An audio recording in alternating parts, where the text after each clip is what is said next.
Let's do the Mangala Charana, and then it will be much better this time. Nira samsat purnad ahamiti pura bhasayati yad dvishakha masaste tadanucha vibhanktum nija kalam. Swarupad unmesha prasarana nimesha sthiti jushas tadadvaitam vande parama shiva shaktyatma nikhilam. Kālī, the topic for a conversation today is Kālī Krama. And thank you, organizers, for such a wonderful topic and very relevant. For a reason, there is so much of ignorance on this topic. While it's a little early for me, I'm just trying to wake up, I would still like to make this a prayer to Āchārya and offer these words at her feet. So, when we talk of Kālī, we are talking about many things. We need to know that. And for that, let me invoke Abhinavagupta's verse. Kshepo jnanam cha sankhyanam gatir nada iti kramat kalanam kurvati Kālī karshinityabhidhiyate. There are many verbal roots of which the word Kālī is derived. Kala kila bila kshepe, kshepa to project. Bahir kshipati parimitena jagat iti Kālī. What is the meaning of Kālī? The dynamism, pure consciousness with the surge that thrusts this externality out, that projects the world, the reality out. The intrinsic source within consciousness that makes this world to be real and perceived and external. That is one meaning of Kālī. Kala Jnani, there is another root that says Kala is Jnana, cognition. In this pure consciousness like the ocean, there is no vikalpa or mental modification. And Kālī, as an energy, she also conceals the parts of this oceanic consciousness, so it becomes as if fragmented. Like you shape the sky in many forms, and that very sky becomes the path, that very sky becomes your office room, that very sky becomes your house, that very sky becomes the sky inside your belly so you can put food into it. If there is no space, you wouldn't buy that house, right? Just the total like block of bricks. So this is the sky, shaped in so many forms, called with so many names. The same way consciousness, when shaped in so many different forms, gives us knowledge of objectivity. We cognize things. And that is a process of delimitation. If there is no delimitation, in boundless oceanic consciousness, there is no rise of vrittis. There is no source of objectivity and there is no knowledge. And what causes this is Kālī. It's a fragmentation. It's a division, it's a differentiation. But because of this differentiation, there comes the possibility for us to have objective knowledge. And this is also Kālī. If the first kshepa gives a teleology for the world to be, the second gives epistemology for how within Kālī consciousness can arise in the objective form and dissolve into pure consciousness. Sankhyanam, metrification. Everything in the world, we have it metrified. We measure time. They have now a billionth and a billionth of a second, like a zeptosecond. You need Kālī for this sankhya, for this metrification, the nature that has been metrified, do not consider that is happening outside of Kali, because specialization and temporalization is what makes it possible for metrification. We have something in space, we have something in time, and because of the entities being perceived as located in time and space, that we are metrifying the world, and then that metrification itself is Kali. That is, it's Kali that makes it possible. Kala Gatav, again the same verbal root, Kala, of which the word Kali is derived, also has the meaning of Gati, dynamism, the flow, the action you can see, the movement, the motion. And this Gati is also Kali, Kala Nade, the sound, resonance. It is of this sound that is intrinsic to Kali that speech becomes possible. She is the Paravaj, the supreme divinity in the form of speech that creates this reality. For every living entity, there is a semiotics. There is a form of knowledge, a communication happening, a sign and a reference happening.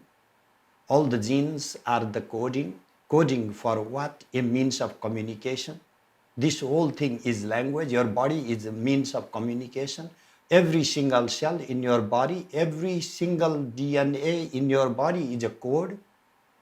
And codes are there are some messages being coded and someone is receiving those messages. The whole thing, this entire conscious, living, breathing system is a code, and that semiotics is what is Kali. So for us, now you know why I cannot talk about it.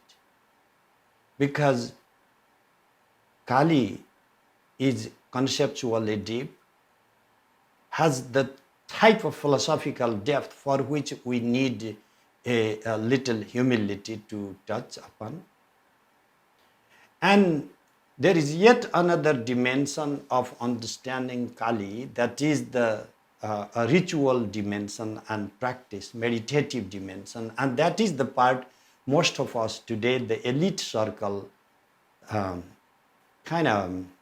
us say, ignore, sometimes even scornfully despise, because we are the elites, we read philosophies. We do not go into those nitty-gritty details of some obscure rituals.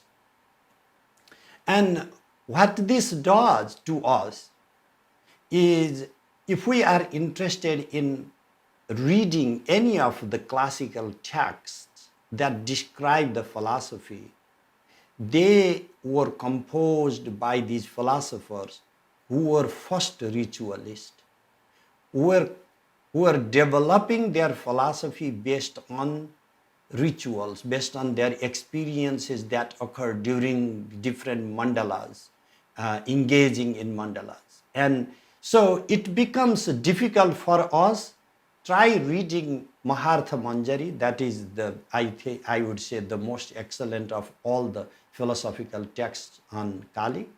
Today I will cite a few references, if you allow, from Shitikantha, another obscure philosopher, his book Mahanaya Prakasha.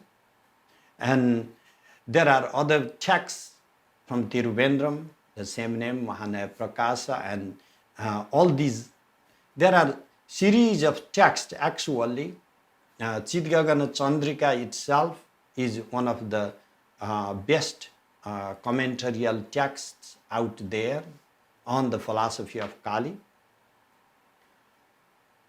So this deep, if not too vast literature comes on the backdrop of the earlier text like Kālī Krama Panchasatika or Krama Sadbhava. And if we are reading these early texts, what we find is plain and simple rituals.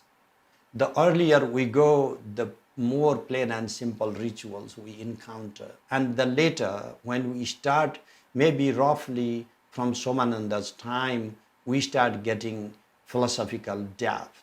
And we divide because we are intelligent people. What we think is the earlier thing is not of our interest because the later thing is where the philosophy lies. But the philosophers were faithful to their tradition. They were not breaking the codes. They were writing these deep philosophies, but were making it understandable only to the people who were actually engaging in the ritual paradigm. Isn't this interesting? They were making it accessible in such coded language that without actually entering into mandala, there was really not a possibility to get to the depth of it, at least not to the experiential level. So therefore, I urge you to understand this, not just hear about it, to feel it. And for that, we need to have certain openness and not just get bogged down to this scary form of Kālī. And one thing, like let us say jokingly, to pass on, that when we are coming from a different cultural platform, we get little worried because am I fit for, or is this idea fit for me? Most people in classical times who were trying to understand Kālī were equally coming from another culture. Let me give you the Devi Bhagavatam, I think Shiva Mahapurana, the story of Kālī. Why is the Kālī having her tongue stuck out? You must have seen this Dakshina Vama Kālī, right? She has her tongue really out because she was in this frenzy of the war and running, and then Shiva had to stop her, and Shiva blazes himself like the bed, and then she stands up, and then she just wakes up to realize that, oh my gosh, it is her husband down there. And then she was so embarrassed of herself, she stuck her tongue out. That is the story in the Purana. Okay, let me tell you why that is a very funny story, and that's all. Number one, Kālī is Vama. She likes to do things the opposite way. And number two, she is the mistress of the universe. If you read the philosophy of Kālī, she's really no wife in this domesticated classical imagination of how a wife should behave.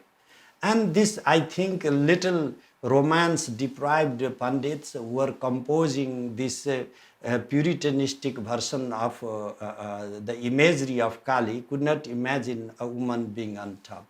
And so you can see how messed up the situation is there. So the cultural otherness is there even within Sanskrit literature itself. That is the point I'm trying to make. So we have to have the same effort to make. Everybody of us is outside in some regard, and we are trying to get within, and therefore there is a sort of not belonging there is as if the way Kālī allows us to start this journey, to embark into this journey.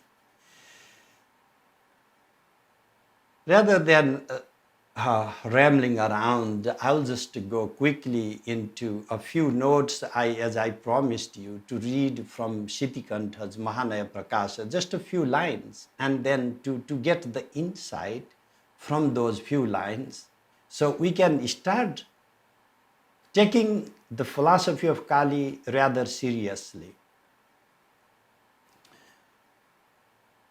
One line, Shitikanta says, Kālo bhairavaha sacha nada svabavaha prana rupa. Bhairava is time. So what is Bhairava? Bhairava is both the fullness of totality and transcendence of the manifestation. a mode of consciousness that at the same time encapsulates all that exists and feels as I am, and then also sees that totality from without. That is Bhairava. What is that Bhairava then? Kalo Bhairava.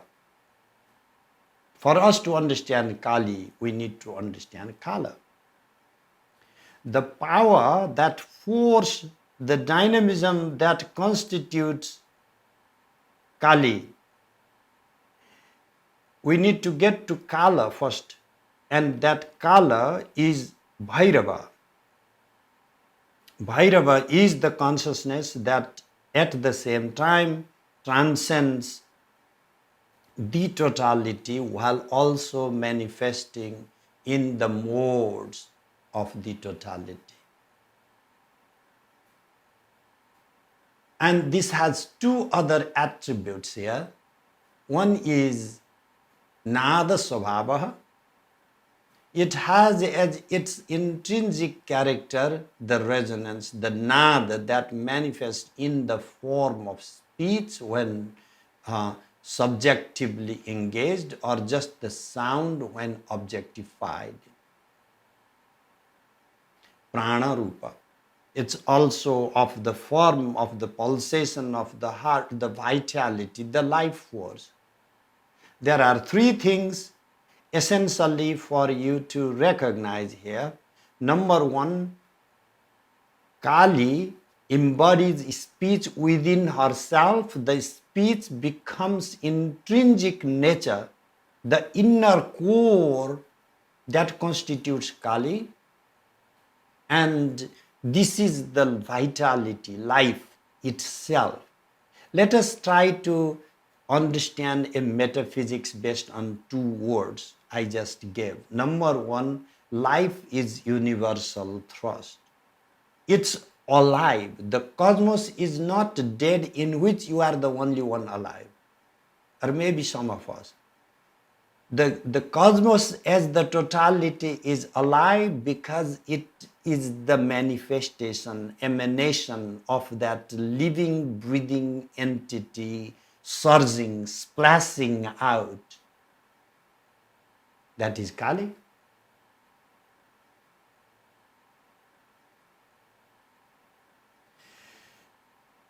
Yosau paraparaha shantaha shivaha sarvagato mahan. Now goes tasyasti sahaja shakti sarva shakti mayi para ichha jnana kriyatvena saivaika bahudha sthita. Shitikanta cites the text Amavasya Trimsika, the 30 verses on the new moon. What is Shiva? The resting energy in both the para and apara, transcendent and immanent form that permeates everything. It has inborn power. It's the supreme, transcendent divinity encapsulating all the potentials. It's intrinsically woven with all the possibilities. And this singularity manifests in the manifold forms of volition, cognition, and action. Sarva Shakti Mayi Para. It's at the same time Sarva Shakti Mayi, having all the potentials and also transcendent. What is to extract? What to learn from here? Shitikanta uses a metaphor maybe like 10 times in his book of Mayuranda Rasa, the peacock egg. That is the reason I love this example, because Shitikanta likes it. Simple. What is the beautiful thing about this metaphor is when you look into the peacock egg in the yolk, in the fluid, you don't see color. There are no colors. But then let the chicks hatch and then wait for 6 months or a year. And then you see the arrays of color in their feather come out. You cannot say it was not there before, But you cannot show either. There is no color there before, color-wise, there is no color. But you cannot say that there is no possibility for the colors there. That is what latency is. What is Kālī? Kālī is that latency. How do we know Kālī? Some of the latencies are manifest in the nature, and based on what has been manifest, we think these are the latencies out there. But not all the latencies are manifest. Therefore, all the infinite latencies, there is endless. What is the number? Ka sankhya kila Rasmisha Abhinava Gupta says, no, there is no means of ever knowing the limits to these possibilities. That is why when some entities come to blossoming, when a rose blooms and then we see the withering and the seeds gone and wasted, turned to dust, and we think it is now useless, it is spent, gone, it has no potency, it has maybe no potency to become a rose right now. Maybe wait for another yarn and the soil will be sucked, that energy will be reconsumed by the rose, and then again the rose will come. But it has the potential to be many other things like an earthworm or a human being or any of those, because this entire creation teeming with life is borrowing from each other. Everything is animate, everything is alive. And that pulsation, that vibration is the thing, is the entity we are talking about when we say Kālī. And this is therefore a subject of deep contemplation, that this is both the teleology, the purpose of our being in the world, and epistemology, the modes through which we cognize reality, and also the mode by means of which we actualize ourselves. And this whole thing is happening, the next point I would like to make, is in such dynamism that we have been so used to a static world. This is the Brahman and changeless and all of that, and then the creation comes, which is anyway not too real. This is the block universe where all the things are determined by the laws of nature, yet another philosophy out there.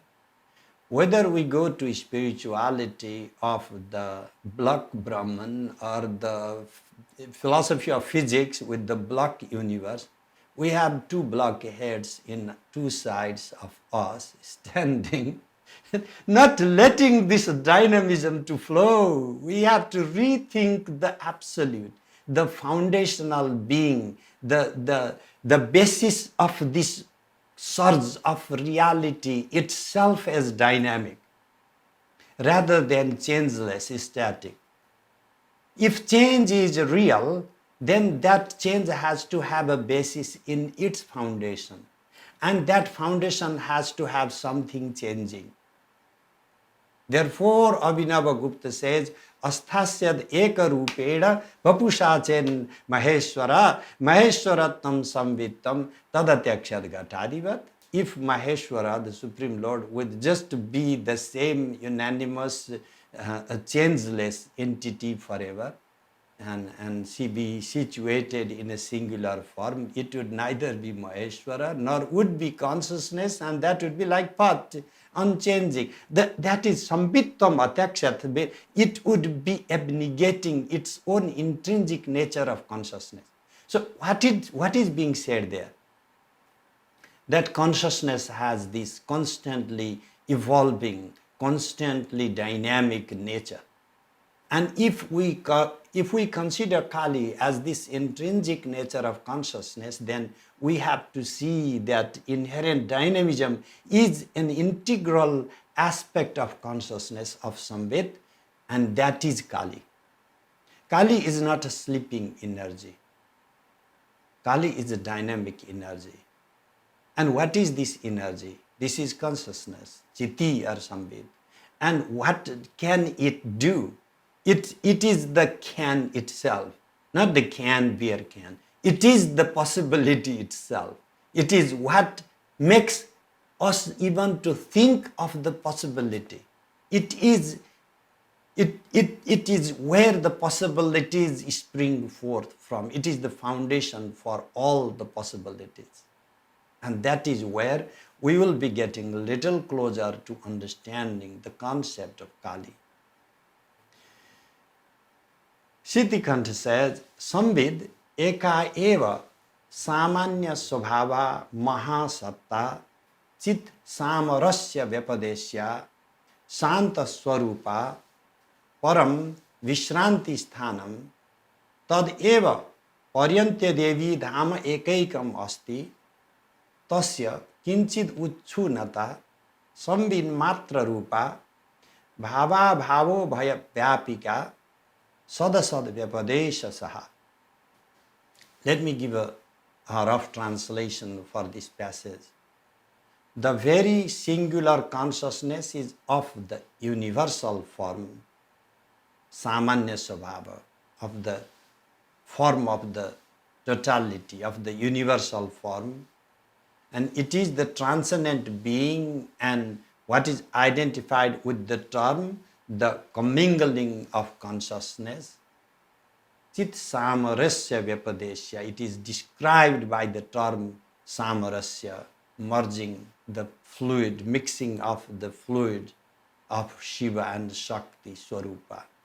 And when in resting mode, this is the final refuge, and that is the singular abode of the Supreme Goddess, referring to Kali, of course.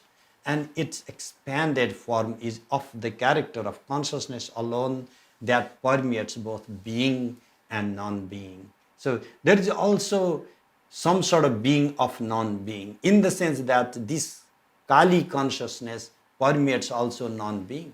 Something, when you say it does not exist, that absence, that non-being, is an object of your consciousness. If your consciousness were not to permeate non-being, you would be only cognizing what is there. How would you ever know what is not there? Therefore, consciousness has to cognize also non-being as much as it cognizes being. And it accepts the reference of both existing and non-existing. So therefore, it is sada sad vyapadesha saha. You can call it being, you can call it non-being. It really doesn't matter as far as the Kali consciousness goes. It is the possibility. You see from one side, it is not there. When you look into peacock egg and you say, there is no color there. And you say, no, there is a latency, therefore I would say it is there. So both ways it is okay. Vyapadesha saha, it endures both these attributes. Siddhikanta goes further. Sukshmepi samvit prasare prattekam bhumikatraya sambhava. Even in a slightest flow, in a fragment of consciousness, you have these three different states. Sthane cha samvit prasaraha, tathaiva samvida udaya, sthiti pralayascha avasyam bhavi. Any instant of the rise of consciousness, which is what the expression of Kali, has its own surging moment, its own enduring moment, and its own retrieving, dissolving instant. And even in this surging, splashing out, udayopi adi madhyavasana bhedena tridha, even in the surge itself, it has the madhya, the middle part, and the end part, and the beginning part. So there is also a tripartite nature, and then keep making three into the endurance state and dissolution state. You have 9 different stages. Consciousness, when surges, when you cognize a thought, when you see your pen, when you see a red rose, when you see your partner, there are these 9 stages of consciousness instantly occurring. the rise and the endurance and the dissolution, and three states of these. Now, let's give a little complexity here to make it more colorful. You are the cognizing subject, and this, your partner or the rose, is the object being cognized. And your mind, your sensory faculties, there is this active engagement with the object, that the process of cognition is occurring there. And in all these modes, use those ninefold structures. In each of them, there is the rise in the form of the object, in rise in the form of the cognition, the rise in the form of subject, and the dissolution in the form of subject. We are talking about 27 years. And when we have to add at least one more stage of Āchārya, the inexpressible state that is there as the foundation, as the basis for all of these, then we are not multiplying by 9, but by 12 times 3, 36-fold energies being expressed there. What is this enumeration? I'm not just simply giving a counting, because many of you are interested in meditation.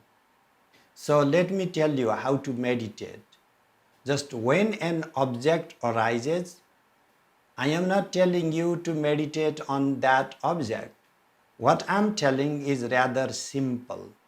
Just think of the rising point of that object, enduring point of that object, dissolving point of that object, and when the objectness of object consciousness dissolves, that fourth state that you cannot say whether the object consciousness or whether it has turned into your cognitive mode as your consciousness, and the rise of a cognitive mode as a pramana, and the endurance and the dissolution, and the fourth stage, the Āchārya stage of that intermediate zone of pramana consciousness. And then from the fourth stage, now come back to recognizing your own subject mode, in which the object consciousness arises and the consciousness merges, dissolves into your subjectivity. That dissolution stays for a while, the flavor, as if the touch, when you are alone, still you feel her company a little bit. That is this endurance a little bit. The fragrance of a rose is gone, but the smell of the rose is still left in the room. And the dissolution of that externality in totality, and the fourth state. I was just joking that this is going to be easy. Meditation on Kālī, in this krama, the way that every instant of object arises and dissolves, and to be able to cognize the complexity of the surge of consciousness, this is the actual meditation. Looking into image is not an actual meditation. Looking into image and see how the image consciousness arises and image consciousness dissolves, and your own cognitive modality becomes the object. Your own mind becomes your object, and you become an object of your own subjectivity, and you dissolve within this pure blissful consciousness. That is the meditation. And in this successive surge, you see the play of Kālī. This is how Kālī manifests, because Kālī is consciousness. And this euphoric splash is what Kālī is. What is this euphoria? Why is this? It's the singularity playing and experiencing its own joyance, its own orgasm. This is what creation is about. And then let's read maybe one or two more lines. Because again, if you are used to reading Kali as subservient to the command of Shiva or something, like Shiva is there, Shakti is there. Some of us, like I'm the Shakta and I'm the Shaiva, Shitikanta cannot have you in his company, because he says, look, Shiva Swabhavaiva Shaktir na vastvantaram. Iti ekameva Shiva vyapadesyam Shakti vyapadesyam cha vastu tattvam na apurvam kinchit. Shiva Swabhava eva Shakti. Shakti is the innermost nature of Shiva, and therefore it is not an external entity. It is not something different. Iti ekameva Shiva vyapadesyam Shakti vyapadesyam cha vastu tattvam. The absolute essential reality is whatever is described by the term Shiva, or whatever is indicated by the term Shakti is one and the same. It is not something new. It's not that Kali comes out of Shiva, Shiva comes out of Shakti. It is just two ways of explaining the same thing. In its, we are considering one as the foundation, another as the play. That is why Shiva becomes the foundation, the static energy that allows, that makes it possible for the dynamism to flow. Evam Adyayeva Shakti Spandana Shila. Now it is so clear in these lines that Shitikanta makes so clear that this very initial foundational Shakti is of the character of pulsation, of vibration, of spontaneity, of dynamism. It is in itself Bahir Vishayanmukhi, oriented towards manifesting externality or giving rise to the external objects. Vyapini Bhavena, being in the mode of all permeating entity, it is called Srishti, creation. What is creation? In the creation, it permeates what is created. In that permeation, it has this orientation towards externalization. In its orientation towards externalization, what we realize is the intrinsic nature of this being that is called Kali, this consciousness that is called Kali, for it has the character Swabhava, Spandana, of pulsation, of vibration, of dynamism. So therefore, when we are calling Kali, we are calling that absolutely dynamic energy. Ekaiva chit niladi avabhasa rupa, the very singular consciousness manifesting in the form of the external objects like blue. Asthira hathaugavati kulyeva paschat pratisamrita swabhava agragra grami prasarat sahaja rupa lakshate soyam nirupadau chit srishtyadyupadikrito vedaha. Let me give a little translation here. The very singular consciousness that has the character of manifesting the external, such as blue, is cognized as having the flow of constantly moving forward, whose form is synthesized as the culmination, similar to a canal that is restlessly moving in strong flow.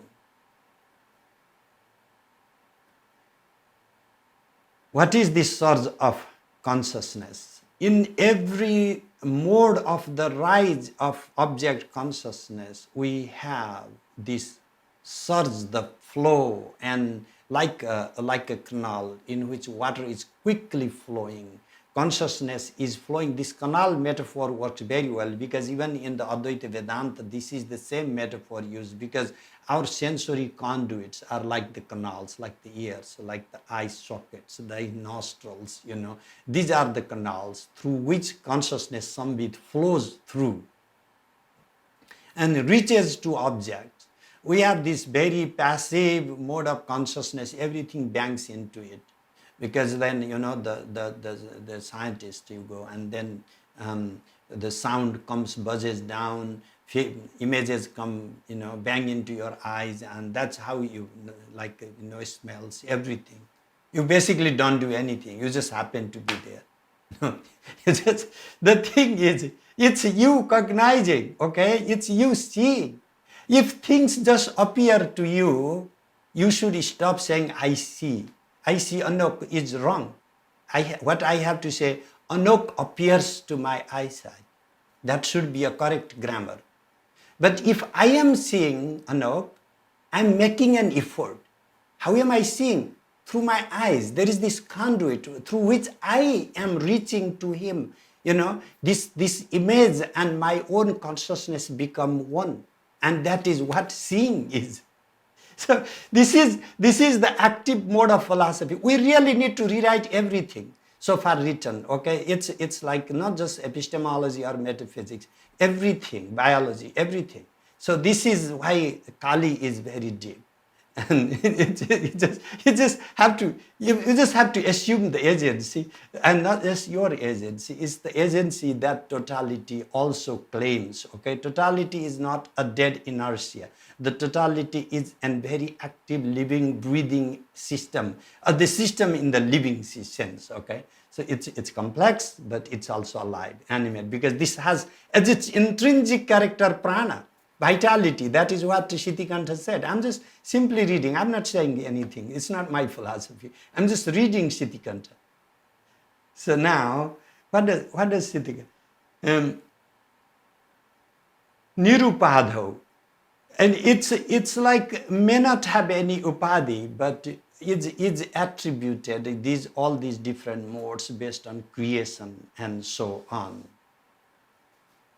The final line I would like to read from Shitikanta, and then I'll just like to open up for conversation. The line is a bit longer though, bear with me. Eka eva para chit shaktir mahasatta svabhava chinmatra shanta svabhava tasya kinchid uchchunata nama bhava bhavo bhaya vyapika sadasad vyapadesha saha Vishwa prapanchasya karanam. Adhikaranam vyapika samhartri vishranti sthanam mahakulachaarinya akula svabhava spuratta sara shakti.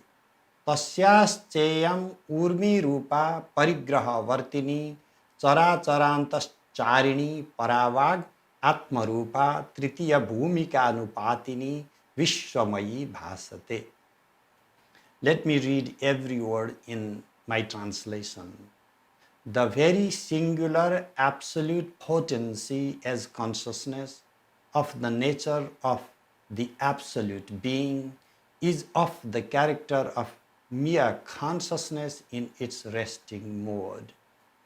Its slightly blossomed state that permeates both being and non-being and endures both the identities as existing and non-existing is the cause of the manifest world structure, Vishwa Prapancha. This is also the foundation, as this very all-permeating substrate is the all-retrieving potency that has as its nature a pulsation and is characterized by transcending the totality, akula, while also flowing through the totality in its absolute form, mahakula. The waves of this very all-permeating consciousness that moves through all the animate and inanimate entities of the form of the transcendent speech is characterized as the self that manifests in the form of the world when following the third stage of expression.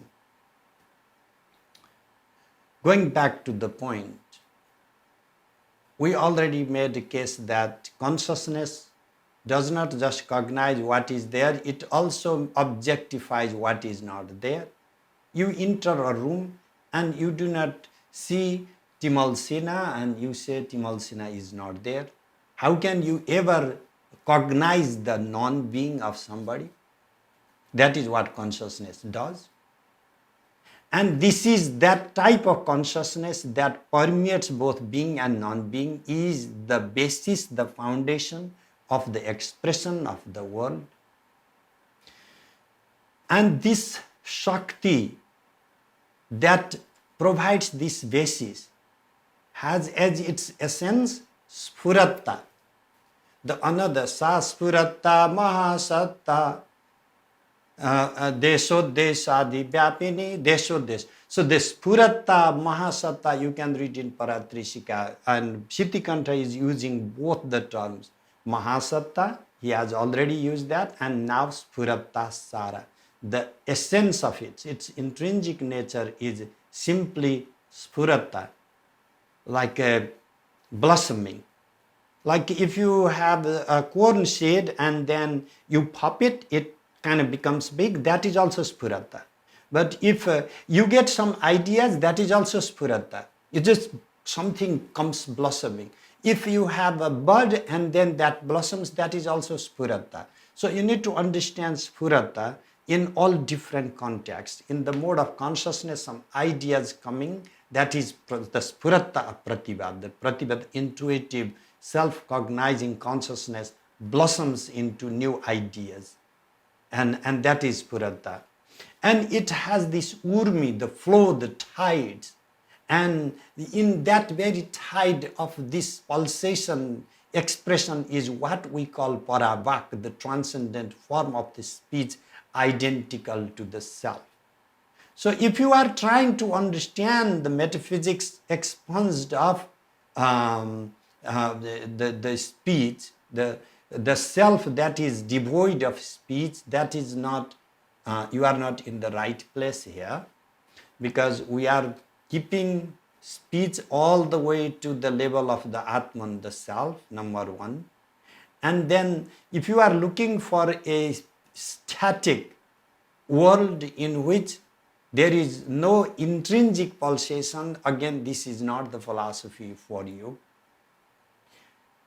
The philosophy here is change is intrinsic to the absolute.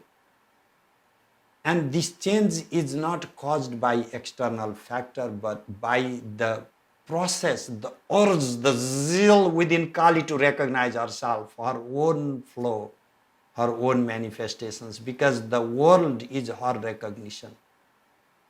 A mother recognizes her potentials when she looks into her kid and sees how they have succeeded in many things she could not.